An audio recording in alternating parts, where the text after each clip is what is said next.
Hello everyone, সবাই কেমন আছো? আর এই তো দেখতে পাচ্ছ আমি আর আমার মেয়ে সকাল সকাল রেডি হয়ে গেছি। একদম সকাল মানে 8টা বাজে তখন আমরা রেডি হয়ে গেছি, কেননা একটা জায়গায় নিমন্ত্রণে যাব। সারাটা দিন আজ নিমন্ত্রণ। তো সেদিন ছিল রবিবার আর লোকনাথ বাবার পুজোর দিন, সেই দিন আমাদের নিমন্ত্রণ ছিল। তো দেখো এই তো চলে এসেছি তাদের বাড়ি। আর কি আমার মেয়ের যে বান্ধবী হয়, এর আগেও তোমাদের দেখিয়েছি, সেই বান্ধবীর বাড়ি গেছিলাম। তো মেয়ের বান্ধবী আর মেয়ের মা আমার বান্ধবী, এটাই হয়ে গেছে। এখন দেখো গিয়ে ফল কেটে নিলাম। প্রথমে ও আমাকে ডেকেছিল একটু হাতে হাতে করে দেওয়ার জন্য। তারপরে দেখো লুচি ভাজছে আর আমি লুচিগুলো বেলে দিচ্ছি। সুন্দর করে লুচি ভাজা হচ্ছে, দেখতেই পাচ্ছো। সব লুচিগুলো অনেকটা লুচি ভাজা হয়ে গেছে ততক্ষণে। তারপরে দেখো লোকনাথ পুজো হবে, এখন সে সব কিছু রেডি করে নিয়েছে। এই দেখো সব গোছগাছ চলছে, ফল টলগুলো ভাগ ভাগ করে দিচ্ছে ঠাকুরের সামনে। শুধু লোকনাথ বাবা নয়, আরও কতগুলো ঠাকুর আছে, সেগুলো তাদের জন্য আর কি প্রসাদ দেওয়া হচ্ছে। তো দেখতে পাচ্ছ কত সুন্দরভাবে লোকনাথ বাবার মূর্তিটাকে ফুলের মালা দিয়ে সাজানো হয়েছে। সেখানে গিয়ে খুব মজা হয়েছে, সারাটা দিন খুব আমরা আনন্দ করেছি। আমার মেয়ে তার বান্ধবীর সাথে খেলা করেছে আর আমি ওর মার সঙ্গে একটু হাতে হাতে করে দিয়েছি। একা মানুষ তো পারে না, তার জন্য আমাকে একটু তাড়াতাড়ি ডেকেছিল, গেছিলাম। তো বেশ ভালোই লেগেছে সারাটা দিন তাদের সাথে কাটাতে। সত্যি কথা বলতে কি মানে নিজের বাড়ির তো সব কিছু করি, কারো বাড়ি গিয়ে ধর আমার বাবার বাড়িই করি, তাছাড়া তো সেরকম করিনি। তো এর বাড়িতে গিয়ে সব কিছু করেছি, ভালোই লাগলো একসাথে সমস্ত কিছু করতে।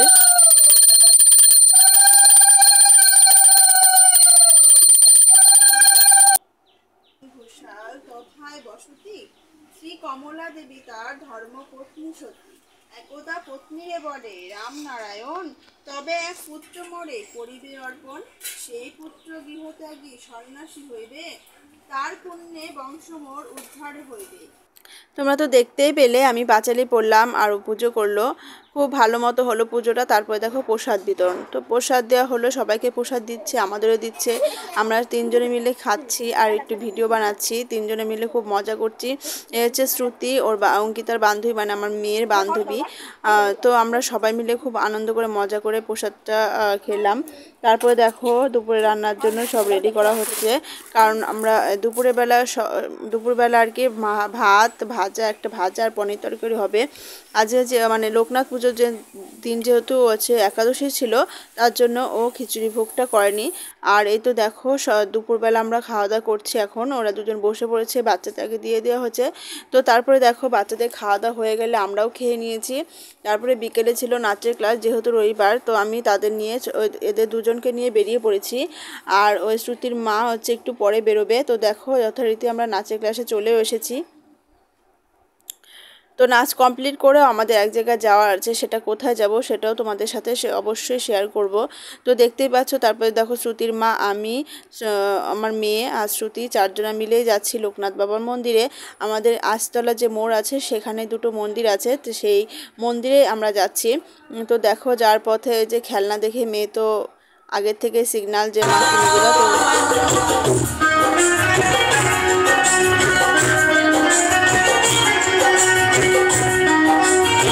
আর এতে দেখো যথারীতি আমরা মন্দিরে পৌঁছেও গেছি। এটা একটা মন্দির, আর একটা মন্দির আছে, সেটাও তোমাদের দেখাবো।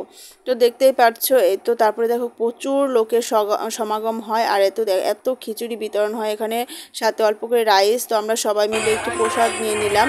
প্রসাদ খেতে খেতে তারপরে প্রসাদ খাওয়া হয়ে গেলে তারপরে আমরা যাব একটু বাইরের দিকে, কারণ রাস্তার ধারে মেলা বসে, সেখানেই যাব। আর প্রথমেই খেয়ে নেবো এই তো আইসক্রিম, গরমের দিন আইসক্রিম না খেলে তো চলে না। তো তার জন্য সবাই আইসক্রিম খেয়ে নিলাম। তারপর দেখো আমার মেয়ে না খেলনা কিনবে বলে বায়না করেছে। এই যে মাটির হাঁড়ি পাতিলগুলো দেখতে পাচ্ছ, অনেক দিন ধরে বায়না করছে। তো আজকের মতো এই পর্যন্তই আর কি ভিডিওটা। আরেকটা হচ্ছে আরেকটা লোকনাথ বাবার মন্দির, সেখানেও গেছিলাম।